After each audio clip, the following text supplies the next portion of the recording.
Okay, let's go. For another episode of the Revenue Revolution podcast, sponsored by Jointflows. And today we've got Kunal on online with us on the podcast. So I'm Mick, founder and CEO of Jointflows. We've got Hitesh here, CRO of Jointflows. But today is really about you. So if you don't mind giving us a little intro about yourself, your company, your position, and then we can go into the conversation. Sure. Yeah. So I'm Kunal Pandya. Thanks for having me. It's great to be here. I'm the founder and CEO of a company called Sales Velocity Labs, a newly formed company that specializes in helping B2B companies to unlock revenue through sales performance optimization, essentially. I guess what we do differently is we help companies take a more data-driven approach to how they define their strategies and ultimately how they measure the impact of what they're doing as well. So yeah, that's what I do. Awesome. Glad to have you here. I'm very passionate about enablement, about methodologies. I'm a former sportsman, so for me, it's really about teaching, coaching. Where do you see sales enablement fit within the sales landscape today? Yeah, it's an interesting question because depending on who you ask that question, you're going to get different answers. But none of the answers are wrong, right? They're all right. It's just, what's the complete picture? So my view is quite simple. Sales enablement, or whatever it's going to be called, right? However it is, but sales enablement is ultimately about impacting revenue. That's the bottom line. It's about impacting revenue, but also creating efficiencies. So you're kind of impacting top and bottom line simultaneously. And there's a ton of things that go below that, right? As to what drives that, what makes it happen, and all that. But the way I see it, if revenue impact is not part of the statement when defining sales enablement, then it's missing something. Is my simple answer. Yeah, that makes sense. And I think it's interesting that you said talk about revenue impact being part of that answer, which makes sense. And if you think about where the focus is at the moment within software, within SaaS, it's all about driving revenue, but driving profitable revenue. So it's interesting you said, top and bottom line as well. What are you seeing is changing within the landscape when it comes to sales enablement specifically? What new challenges are you seeing people are experiencing, and then what kind of strategies are you recommending people put in place to overcome this? So the number one challenge that I'm seeing right now is all around data, first of all. So how do you become a data-driven enablement function, which moves away from being an operational focused enablement function? And when I talk to sales leaders, the number one question I ask them is, what is the revenue impact of your enablement function, right? And 90% of the time, the answer I get is, I don't know, right? What is the revenue impact of my, like it's a joke or something.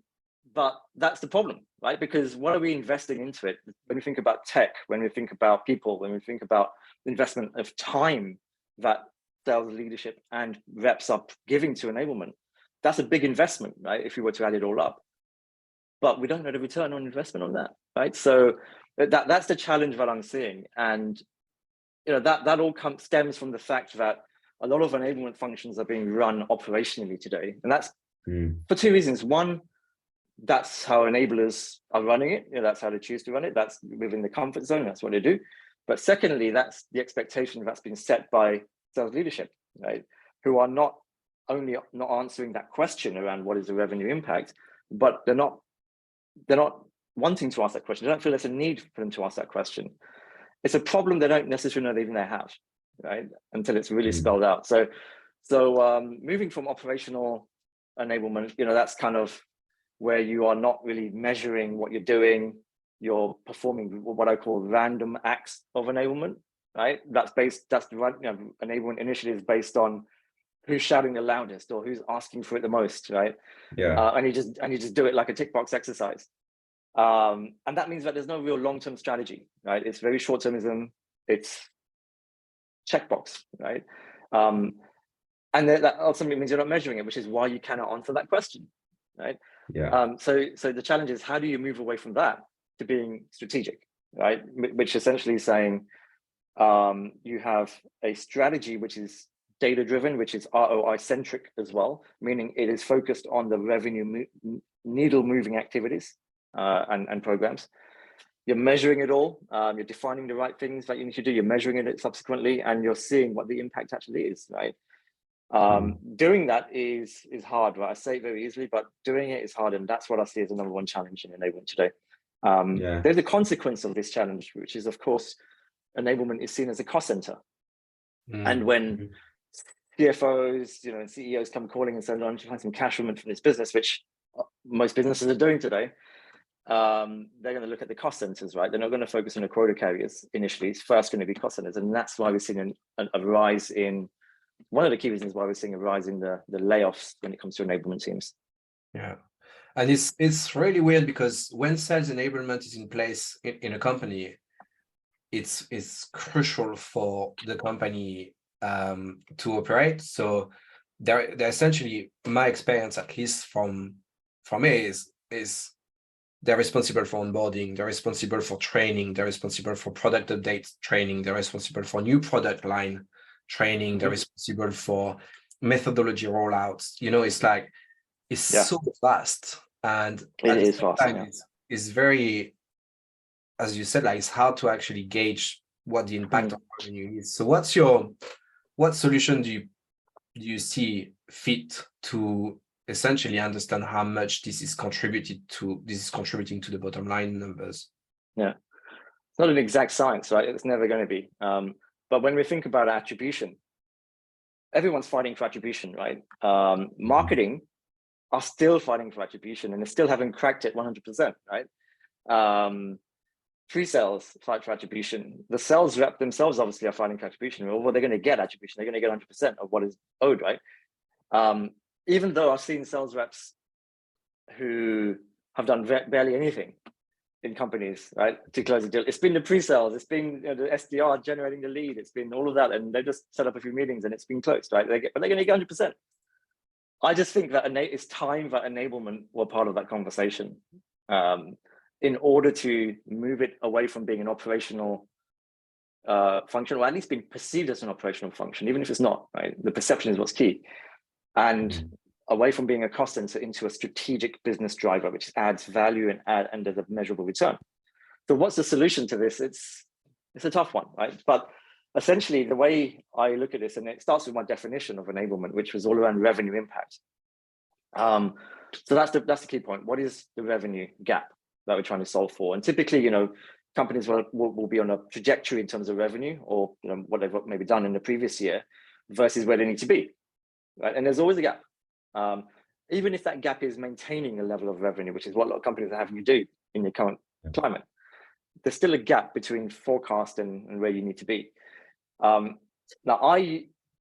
the name of my company obviously gives it away a little bit, but I focus on 4 levers of revenue impact. So those 4 levers are what is known as the sales velocity equation.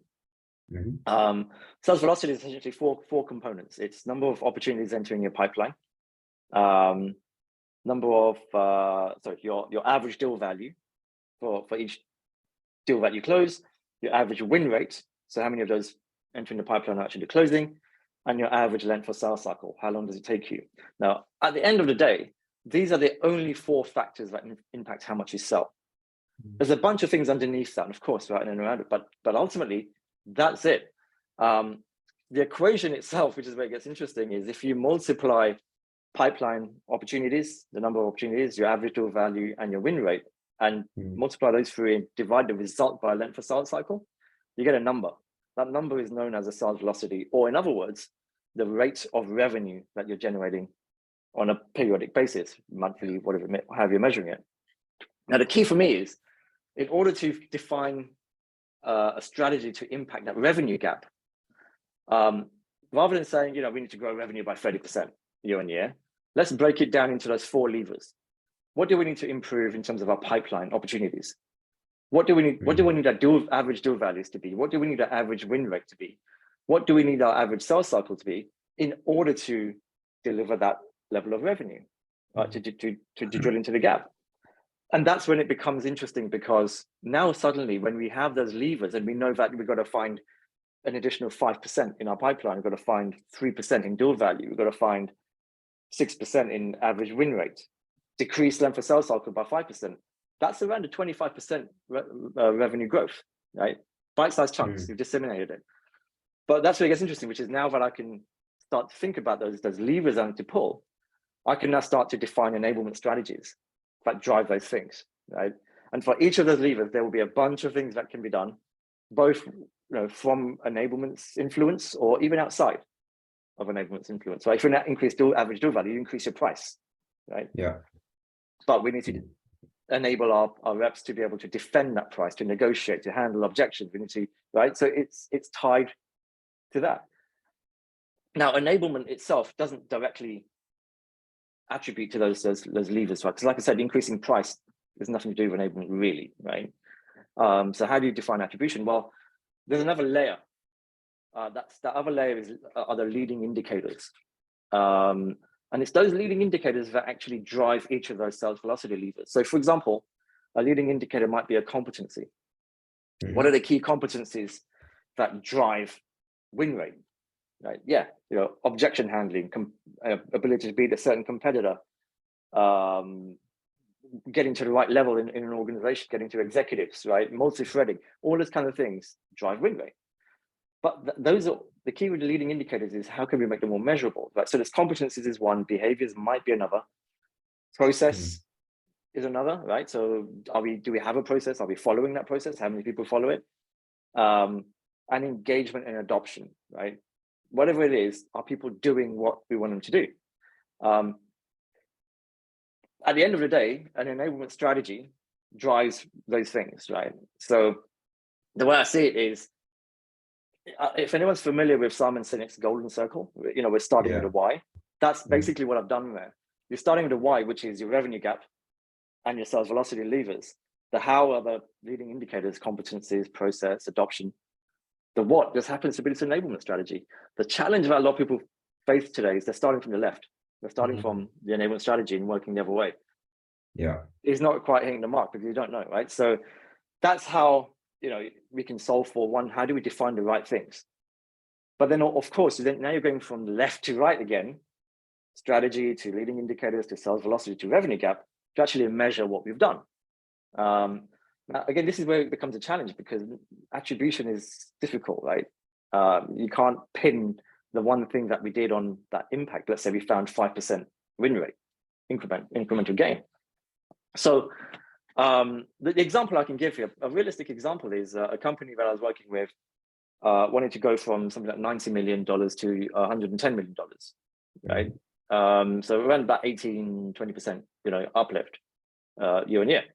And we essentially defined, how many opportunities do they have? What's the average deal value? What's the win rate? So we can define those levers and benchmarks. Then we simulated what it's going to take for them to find that 20% gain, right? So we said, okay, you need to find 6% in opportunities, you need to find 3% in deal value. Win rate was the key, right? Because we didn't just look at what they need to find. We looked at the trend as well. Month on month, we could see that win rate was going down, and the trend line from where it started to where it was the biggest. That was the most concerning thing. So the question became, how do we bring it back up? Win rate was the focus. So now we just always know where we've got to focus. And we kind of looked at it and essentially what we defined was, it's business case. Business case is the thing for these guys because they were doing it very inconsistently. Not everyone was doing it. There was no structure to it. So the first thing was define a competency that people can measure, observe and measure and coach against. That competency was a relentless focus on value-driven sales, right? The process as a leading indicator was the creation of a business case for every deal worth over 100K, right? And then the adoption leading indicator was the number of deals over 100K which had a business case attached to it, right? And there's obviously there's a competency around all of this, which is the ability to run a ROI calculation and manage all of that. So there's a lot of things went into it. The key is when we measured this, what we essentially agreed to was, look, if I can find you a 1% lift in win rate, is that realistic, right? And that 1% was not going from 26% win rate, which is what it was, to 27%. It's 1% of 26%. So going from 26% to 26.3%, let's say. Point is that 3.3% gain was worth if you put it in the equation I've just described, was worth a cool $1 million a year. Yeah. 0.3. Yeah. And up front, I had the buy-in, right, which was, yeah, that's realistic, right? If you did this for the business case thing, you can find us 0.3%, $1 million, right, versus whatever the investment was into that. That's, you know, how I kind of do it. And it's a bit of a long answer, but it's not an exact science, but there's a way to negotiate that, right? There's a way to drill down into it. So that's how I'm doing it. I agree. I think there's some specific levers. We call that pipeline pH, which is like it looks at the acidity of your pipeline. Is it good? Is it bad? And then this is those 4 metrics essentially put together. And the calculations we have are exactly, they're saying the same thing. The exponential accelerator you get from increasing a tiny amount of your conversion rate or decreasing a tiny amount of your sales cycle duration is greater and much faster to do than anything you can do on the coverage point or anything that you will have to engineer to actually increase your price, which usually sits with product. So yeah, I'm sold on that. Yeah, absolutely. I think you hit the nail on the head there with those 4 levers as well. And in particular, the scenario that you just spoke about increasing the win rate really resonates, as Mick said, with me and him for our own experiences and obviously our experience at Jointflows and what we try to solve as well. But across the sector, from an enablement point of view, then, where if we just look at those 4 levers, are you finding that win rate is where it's at? That's the quickest way to move the needle? I know there's no simple answer, but are you finding that in the main, that's where it is? Are you finding that it's higher up in terms of the number of ops, or is it typically the sales cycle duration and win rate? So there's no easy answer to this, right? The fact is, right now in the current economy, everything is trending downwards, right? Except length of sales cycle, which is going up, not a good thing. Yeah. So everything is trending downwards. Having said that, I did see a survey done very recently, a poll, actually, a LinkedIn poll from another company, and they spelled out the 4 levers and said, which one's most important to you? There's quite a lot of responses to that, over a few hundred, right? And the number 1 was opportunities or pipeline, top of funnel. And I looked at it and I thought, how did they even know that, right? And there's lots of responses on there. There's from lots of VP of sales development type people saying, of course, without pipeline, there's nothing else, right? So that's the focus. Traditionally, companies have, when they wanted to grow revenue, they've been able to just throw budget at pipeline, hire teams of SDRs, right? The SDR boom we saw in the last 2-3 years, right? Globally, but the teams of SDRs, they threw money into marketing. They don't have that luxury anymore, right? You can't just hire teams of SDR. You don't have the budget to just throw into marketing. In fact, you're letting people go and you're cutting that budget down. And at the same time, if you are filling your pipeline, the analogy I've used is, you're filling your bucket with water, but that bucket might have holes in it, meaning your win rate is declining, your deal value is declining, your length starts going up, right? So why don't you just fix the holes first before you fill the pipeline? But even then, it's not that's a debate to be had, right? It absolutely depends on each and every single company's circumstance, situation, a level of analysis to determine what the benchmarks are for each of those levers, and then understanding the trend lines, right? Are we going up? Are we stable? Are we going down? And if we're going down, where's the biggest impact for us in terms of what we can solve for? So without a level of analysis, you cannot answer that question, what's most important. You need to have the data, which is why I come back to being data-driven, right? You need to be able to drive the right decisions. And there is no simple answer just to say, yeah, this is the most important to us. You don't know that unless you've done the deep enough level of analysis, trending, and simulation. Yeah. It's funny because we had another guest on the podcast a few days ago, and that person was saying that the state of sales leadership is becoming poorer and poorer.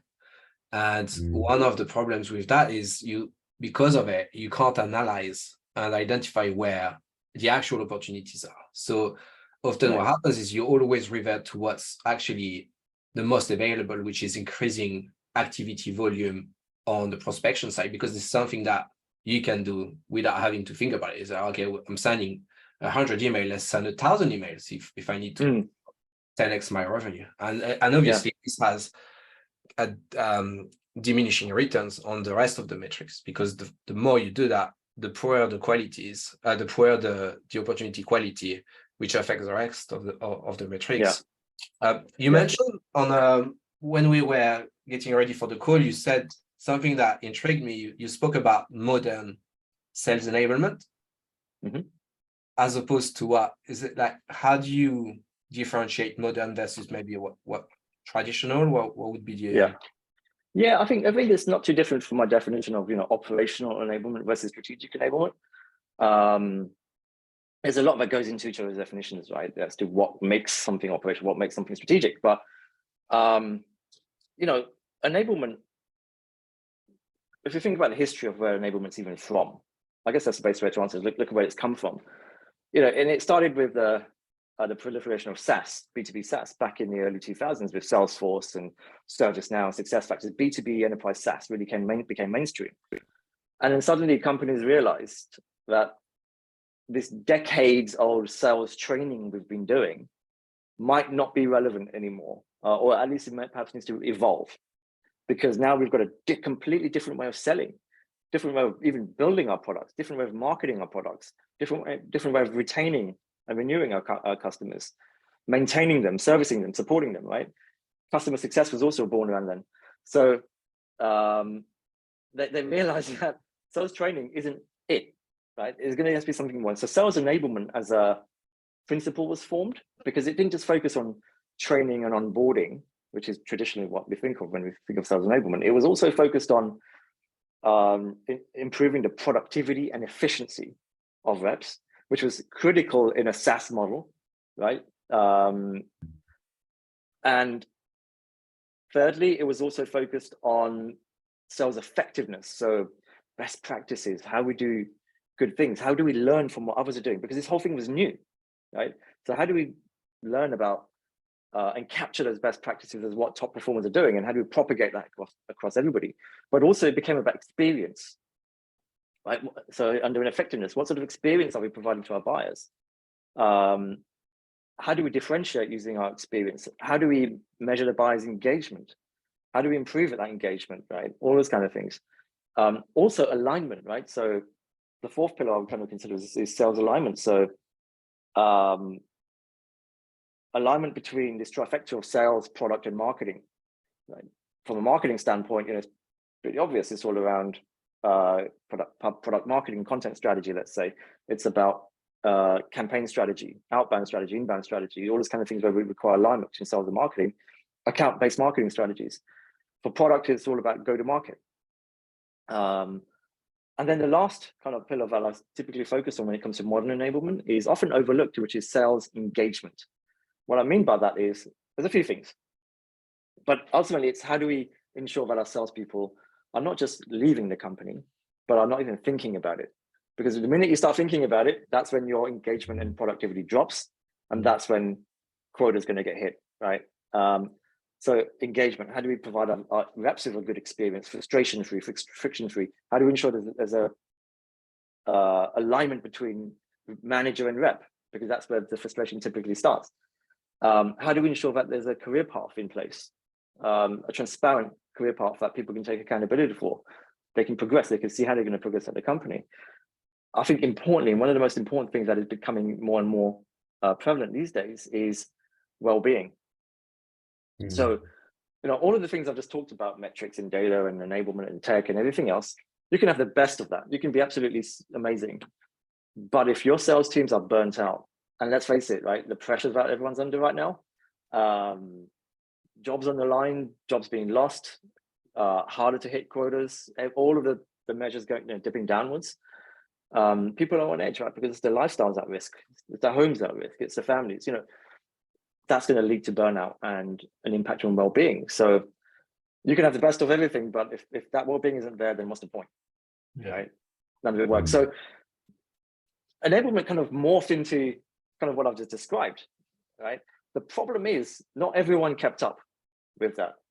And a lot of people just kind of stayed in the operational game, which was training and onboarding, content creation, measured on whether I completed something or not, measured on popularity, measured on checkbox exercises, right? Not revenue impact.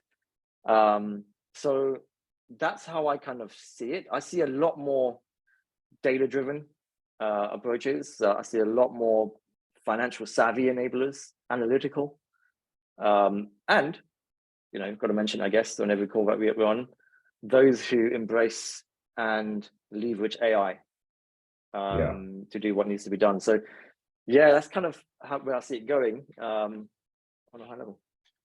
Nice. Well, look, we are just about almost out of time, but to wrap up, we always ask one final question, which is, throughout your career, what's your best memory within the sales enablement space? Oh, there's been a few, but I think, one of the most impactful, as an individual, as a person, maybe even emotionally, is always when, I can enable 200, 500, 1,000 people, right? But it's when I sit down with that one person, with that one rep, and I really show them something that not only opens their eyes, but the feedback that you get that, once I did that thing, whatever it was, that it actually allowed them to not just close a deal, earn a commission, make a lifestyle change, right?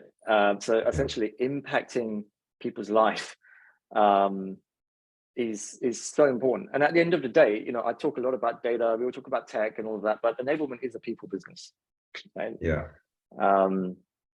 After everything, if we can just focus on the people, that's how we change the landscape of business, right? So I think that's really impactful, and that's happened to me a few times now. So it's got pride in that.